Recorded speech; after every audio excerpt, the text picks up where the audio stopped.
Horrible Harry and the Ant Invasion by Suzy Kline. Horrible Harry and the Ant Invasion. When Harry and I walked into room 2B, we couldn't believe our eyes. "Look at that!" I said. "Wow. What is it, Doug?" Harry asked me. "It's an ant city." "Ants." Harry grinned. Then he rubbed his hands together. Harry loves anything that crawls, slithers, or slides. He loves slimy things, hairy things, and creepy things. Harry loves anything horrible. "The ants haven't arrived yet," Miss Mackle said. "But they should come any day now in the mail." "The mail?" Sydney made a face. There's going to be ants in Miss Mackle's mailbox." Harry flashed his white teeth, neato. He said, "Are we going to have an ant monitor?" Miss Mackle looked at the list of jobs on the monitor chart. "We're going to need one. Would you be interested, Harry?" Harry smiled so wide his silver fillings showed in the back. Miss Mackle printed Harry's name next to Ant Monitor. 1 week later, when the class was lined up in the hall by the office, Miss Mackle checked her mailbox. She found a small manila envelope in it. When she opened it up, she pulled out a plastic vial. There were a lot of black, hairy things moving around in it. "The ants," the class shouted. The school secretary, Mrs. Foxworth, poked her head around the corner. "Ants," she replied. "We're going to observe their behavior," Miss Mackle said. Mrs. Foxworth tried to smile, but she was shaking so much the pencil that was sitting on her ear dropped to the floor. Harry picked it up and handed it to her. "Are you afraid of ants?" Mrs. Foxworth ran back to her typewriter. Harry grinned. "She's afraid of ants."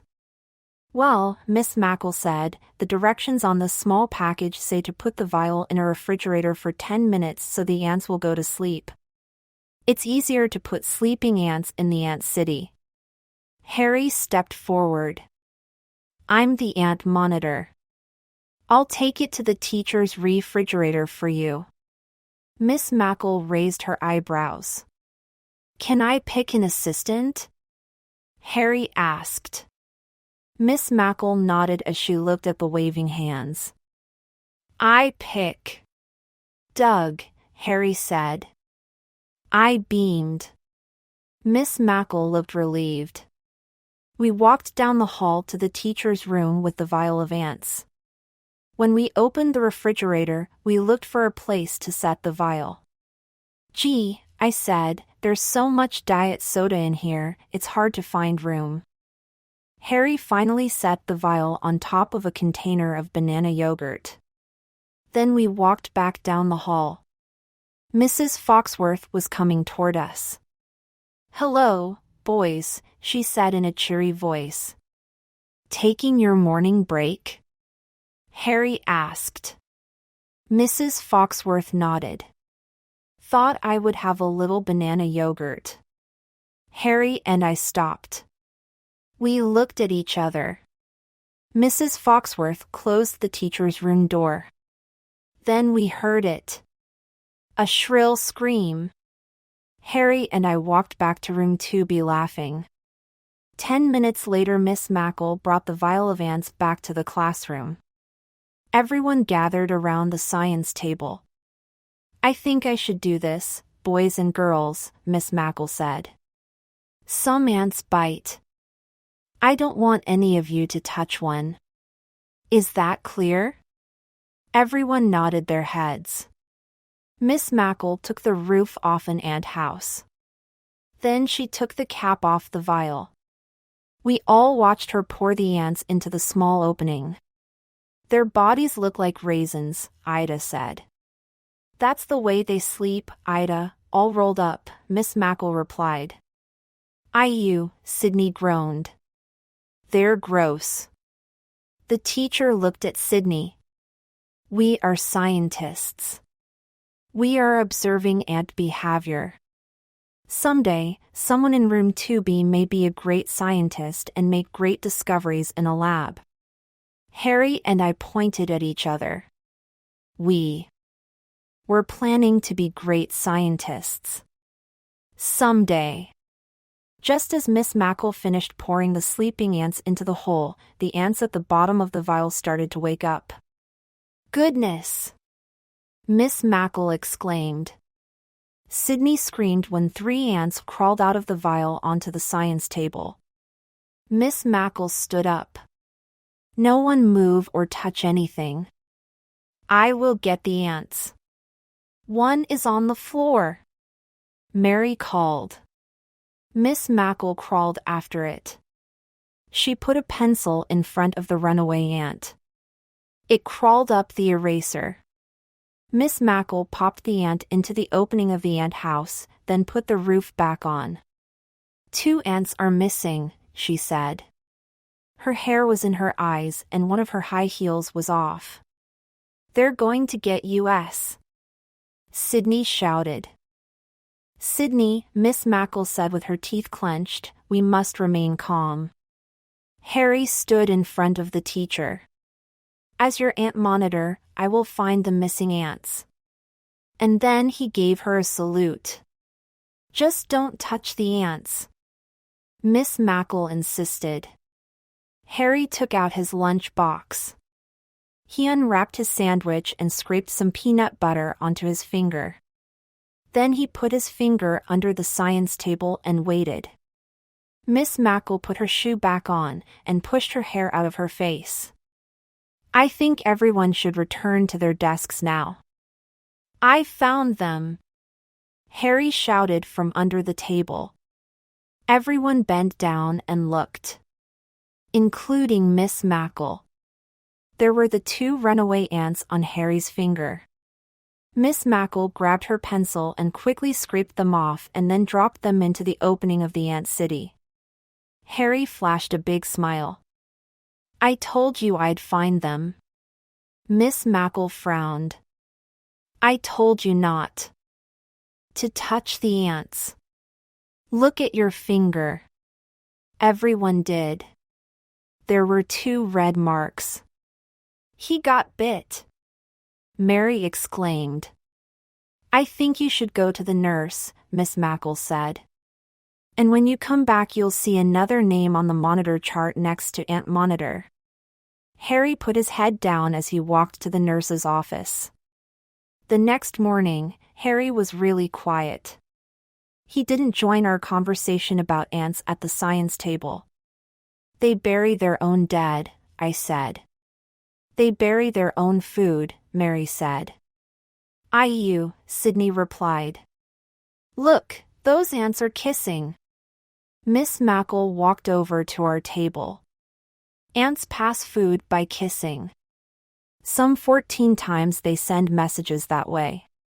Sydney fell off his chair and rolled over on the floor laughing. You may return to your seat, Sydney. Ida is about to feed the ants, and I want only serious scientists to watch. Sydney frowned as he walked back to his chair. Harry frowned as he watched Ida doing his job.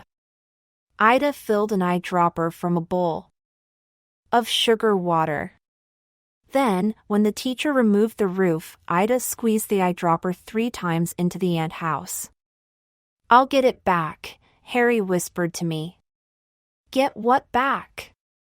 My ant monitor job. I looked at Harry. I could tell he was making plans. How? All I have to do is get on the teacher's good side. Then I can ask her for another chance. Just then Harry tipped back on his chair and his baseball cards came tumbling out of his pocket. Miss Mackle put her hands on her hips. Harry, put those things away. Baseball is a distraction in the classroom. Harry got down on his knees and picked up his baseball cards. I don't want any more antics from you today, Harry, Miss Mackle said. Antics? Harry repeated. That's an ant word. Miss Mackle smiled. Yes, it is. We have lots of ant words in our language. Maybe we should think of some. Harry clapped his hands. I thought. Harry might just pull it off. I'll start, Miss Mackle said. Antifreeze, I had to put some in my car this morning. Antarctica and Atlantic, Mary said, looking at the globe. Good, any others? The teacher asked. Antipasto, Mr. Cardini, the principal, said as he showed up at the door. Everyone laughed. My mother makes the best antipasto in the world. Salami, cheese, black olives, Just stopped in to visit the ants, he said, sitting down at the science table. Miss Mackle continued the lesson. Elephant and panther, I said, thinking about animals in the zoo. Harry held up Jack and the beanstalk. Giant! Miss Mackle wrote the new words on the board. Fancy, Ida said. Nice try, but that doesn't have a T in it, Miss Mackle said. Ranch? Sydney asked. That is a CH word. Our class seemed to be stuck. Then Mr. Cardini saw two ants kiss ing and he stood up. I've got one romantic. Everyone groaned as he waltzed out of the room. I've got the best ant word, Harry said. Then he pointed to the December calendar. Santa! Everyone cheered and clapped. Then Harry stood up like he had the biggest idea in the world. Why don't we draw pictures of ants carrying these words? We could make them go up the stairway and invade the second floor. Invasions, I thought. Harry loved them. Miss Mackle looked at the long list of ant words on the board. Let's do it, she said. Everyone took out their crayons and scissors as the teacher passed out brown paper. I'm making a black ant to carry my word, panther, I said. I'm making a huge ant to carry my word, giant, Harry said. I'm making a big red heart next to my ant, Mary replied. Everyone knew what ant word Mary was doing. Romantic. When all the ants were drawn and cut, and the words were neatly printed above, the class lined up in the hall. Miss Mackle walked us to the stairwell. Let's hope we have enough to make it to the top. We will! Harry called out. Then he whispered to me. We have to. She'll be in such a good mood, she'll give me another chance to be ant monitor. We started taping the ants at the bottom of the wall near the stairs and made a trail going up and down and around the stairway. When we got to the top, we were one word short. Everyone sat down on the stairs. I knew we couldn't do it, Sydney complained. Well, Miss Mackle replied, maybe tomorrow. Harry made a face. Then he reached in his back pocket and pulled out 3 baseball cards. The Yankees! They won the pennant this year. An ANT word, everyone shouted. Miss Mackle clapped her hands. Bravo, Harry! You can make the word today and put it up. We reached the second floor thanks to. And she looked at Harry's baseball cards, some distractions. Harry beamed at his teacher. If I promise to follow your directions in science, will you give me another chance to be ant monitor? Miss Mackle put her hand on Harry's shoulder and smiled. All right, Harry. I don't see why you can't. Harry was horribly happy. Horrible Harry and the square dance. Miss Mackle stood in front of the room. This Friday we are going to have a square dance. All the boys groaned. Except Harry. I knew what Harry was thinking. He wanted to dance with Song Lee. Harry has had a crush on Song Lee since the day that she brought in a potato beetle for show and tell. She didn't say anything, but she passed a box around with a small striped bug in it. Harry looked at the bug, then at Song Lee. It was true love. Friday afternoon, Miss Mackle led our class down to the gym. She had a record under her arm. It was called Let's Square Dance. Now, she said, I want the boys to line up behind Sydney and the girls to line up behind Mary. I don't want to dance with her, Sydney said, looking at Mary across from him. Miss Mackle put the record down and then she looked at Sydney. She had her hands on. Sydney, one of the reasons I have dancing is that we need to learn manners. Sydney put his head down. We must say thank you to everyone we dance with. Being polite is very important. After a moment of silence, Miss Mackle added, anybody who doesn't agree can dance with the teacher after school when we'll go over these rules. Sydney turned green. All the girls giggled. All the boys groaned. I did, too.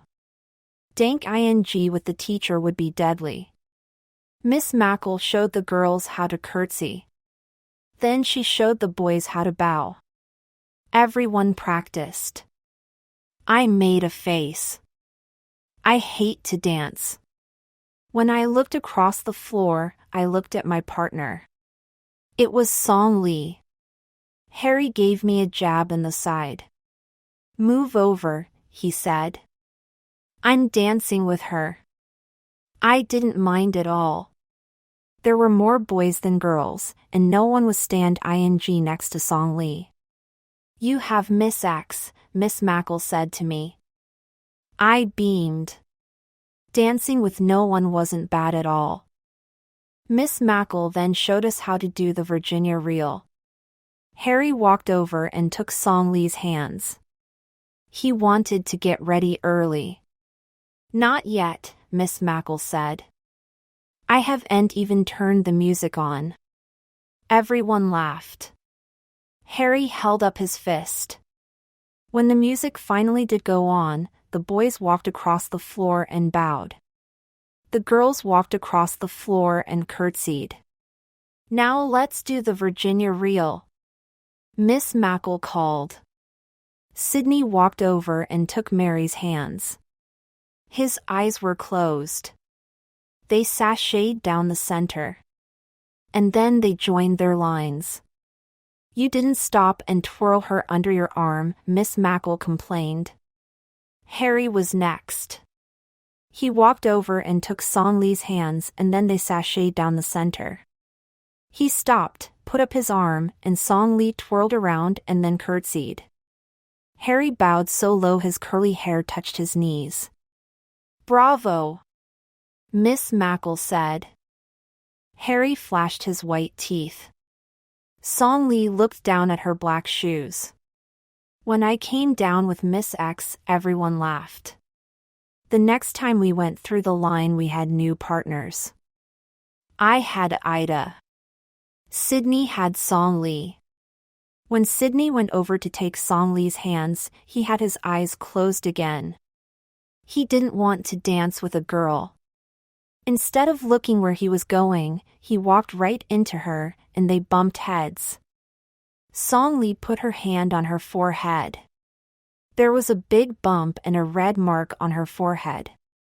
She was trying not to cry, but everyone could see the tears on her cheek.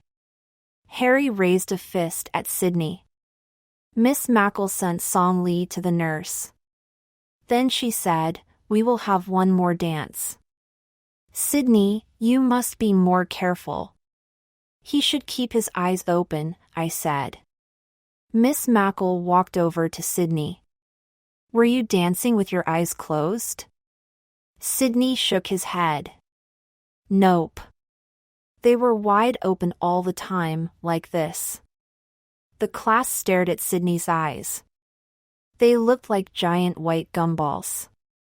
Then he made them revolve around and around. Miss Mackle turned to put the needle on the record. Harry raised 2 fists. I knew what he was thinking. Double revenge. When we returned to the classroom, Song Li was sitting in her chair with an ice bottle held against her forehead. Just before the 3 o'clock bell rang, Harry offered to take the bottle back to the nurse for her. Song Li thanked him and then went out of the classroom to get her coat. As the rest of the class lined up to go home, Harry said, Hey, Sydney. Meet me at the corner.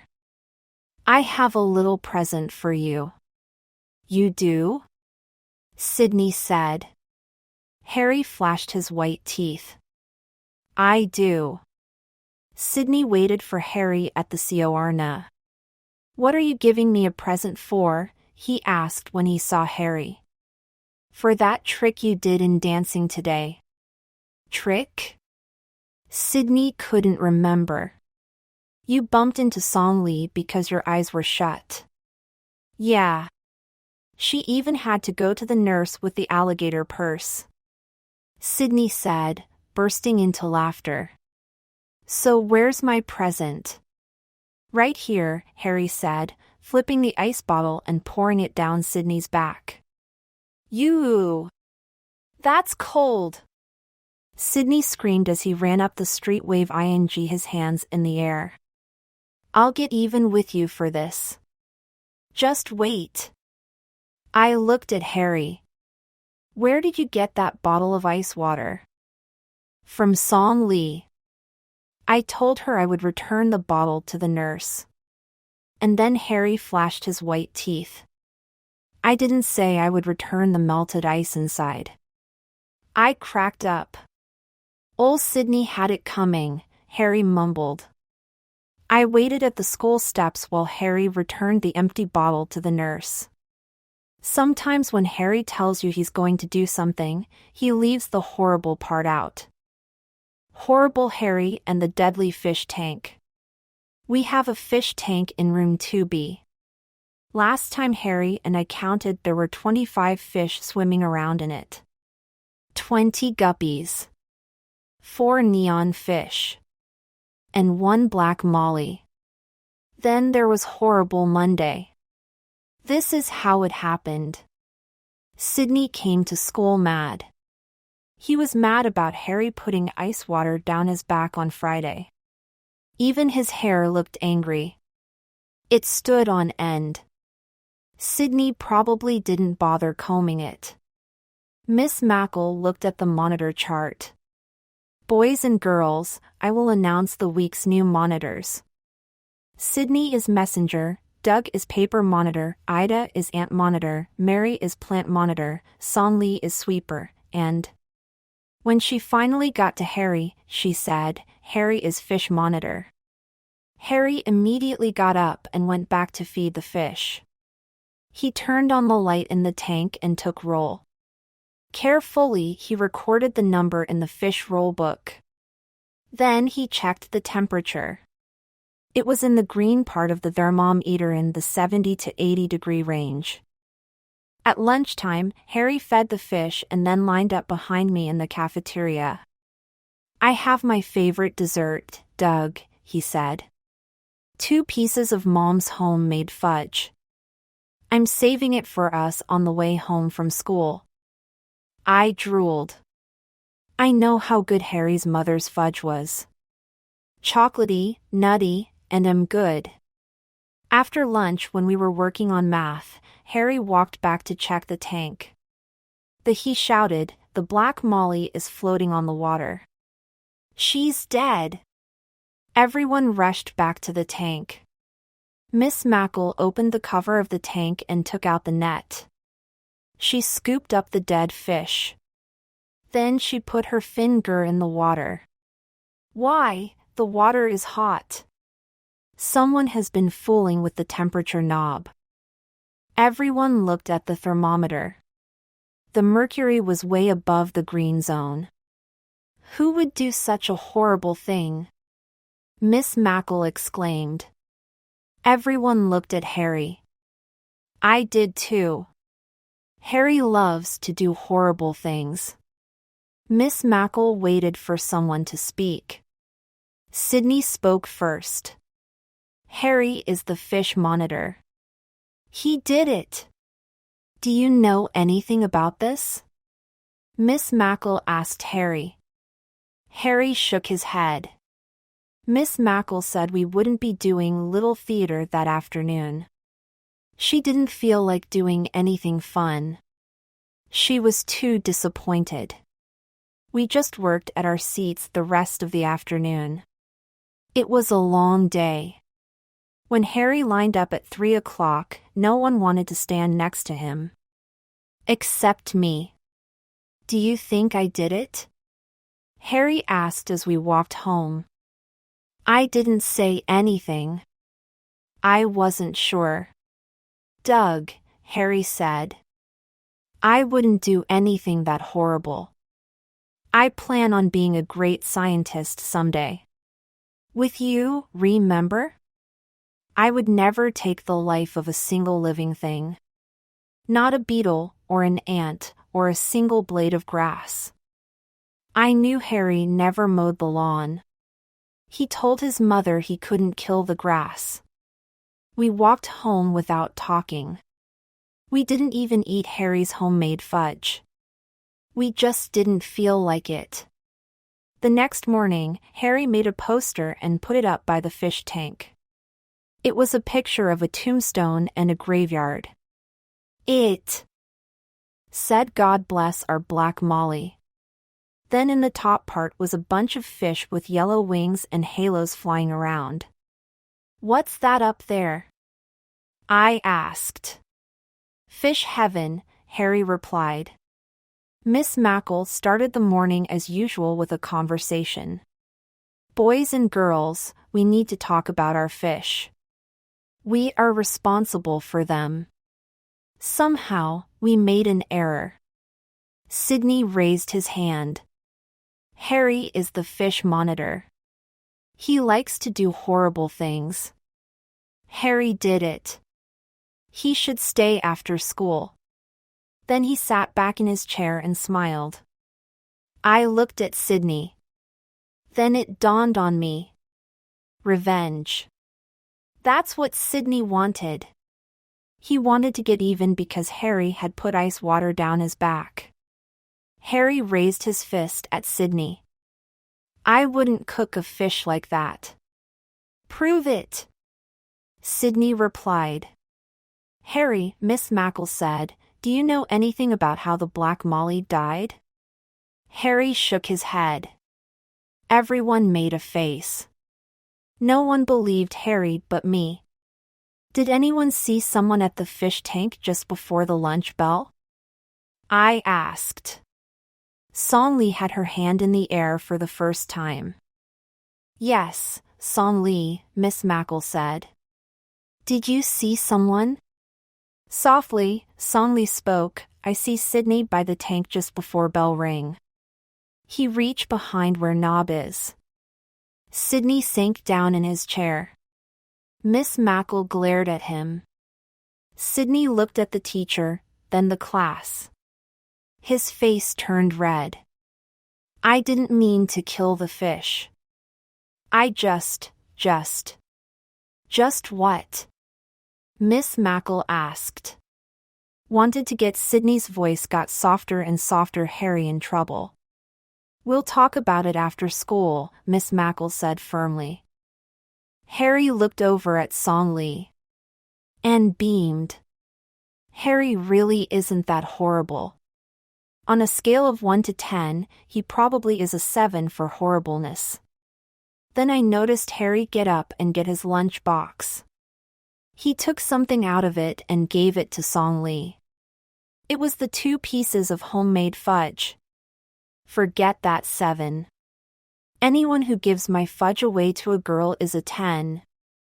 Horrible Harry and the class picture. Tuesday, everyone came to school looking very neat. It was picture day for room 2B. How nice everyone looks. Miss Mackle exclaimed. We looked at the teacher's hairdo. It was really curly. And it looked red. Did you dye your hair? Mary asked the teacher. Miss Mackle's face turned red. No, her voice got softer. Just used a red rinse. You look pretty, Harry said. And then he flashed his white teeth. Thank you, Harry, you look quite nice in your suit and tie. My mother made me wear it. She's ordering pictures for all my relatives for Christmas. Will we get free combs this year? Sydney blurted out. Let's hope so, Mary said. You need one. Everyone looked at Sydney. His hair stuck out all over his head. Miss Mackle took out her red attendance book. Let's see, everyone is here today except Song Lee? We looked around. She wasn't at her desk or next to the fish tank or sharpening a pencil. Harry frowned. Do you think she's sick? I hope not, Miss Mackle said. It would be so nice to have everyone present for the picture. Just then, Song Lee appeared at the door. Harry's eyebrows shot up. Miss Mackle went to meet her. Why, Song Lee, you look beautiful. Song Lee looked down at the floor. Her hair was in a bun. 2 white flow-airs were pinned on either side of her hair. She was wearing a long dress and a flowered sash. When Song Lee looked up, she said, Mother want to send picture to Korea for my relatives. Miss Mackle smiled. They will be very pleased. Just then Mrs. Foxworth appeared at the door. The photographer is ready for room 2B in the gym now. As we walked down the hall, I said to Harry, we probably won't get to stand next to each other. I'm 4 inches taller than you. I know, Harry replied. I'll probably be next to the king of hairdos. I knew who Harry meant. Sydney. Maybe you'll get lucky, I said. What do you mean? Harry asked. You might be next to Song Lee. Harry looked at me and grinned. You might be next to the teacher, Harry said. I frowned. When we got in the gym, a mother passed out orange combs. Another mother went up to each student and helped to comb their hair. When she got to Sydney, she couldn't get his snarls out. Then the comb broke. Okay, kiddies, the photographer said. Line up over here. When he saw Harry in his suit and Song Lee in her outfit, he said, ooh la la. Look who's getting married today. Everyone laughed and giggled. Harry held up a fist. I'm going to be a great scientist when I grow up. I'm not getting married. Song Lee kept looking at her sash. Well, you two make a great couple. You can hold the sign that says, Miss Mackle's 2nd grade class. Sydney cackled so loud, he was hurt my eardrums. And you 2 gorgeous redheads can stand together, the photographer said. Then he moved Sydney and the teacher together. Everyone laughed again. Except Sydney. Hey, good looking, the photographer said to me, you get to stand between 2 lovely ladies. I made a face and stood between Ida and Mary. Okay, kiddies, the photographer said. Say hamburger with pickles and cheese. The photographer flashed his camera. Now say liver and onions. The photographer flashed his camera again.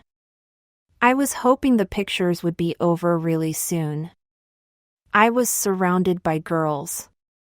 Say spaghetti and meatballs. The photographer flashed his camera one last time. I hope I didn't close my eyes, Miss Mackle said. Harry put the sign down on the floor. Then he lined up by the ramp. I could tell Harry was miffed about something. He took off his tie and stuffed it in his pocket. When I stood next to him, he whispered, "I don't like that guy." "You mean the photographer?"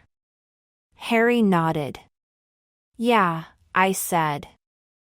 "I think he should open a restaurant and sell liver and onions, spaghetti and meatballs, and hamburgers with pickles." Harry looked at me and then at the photographer. That guy was acting so dumb I wouldn't buy a picture or a pic-lu from him. Harry always tells the horrible truth.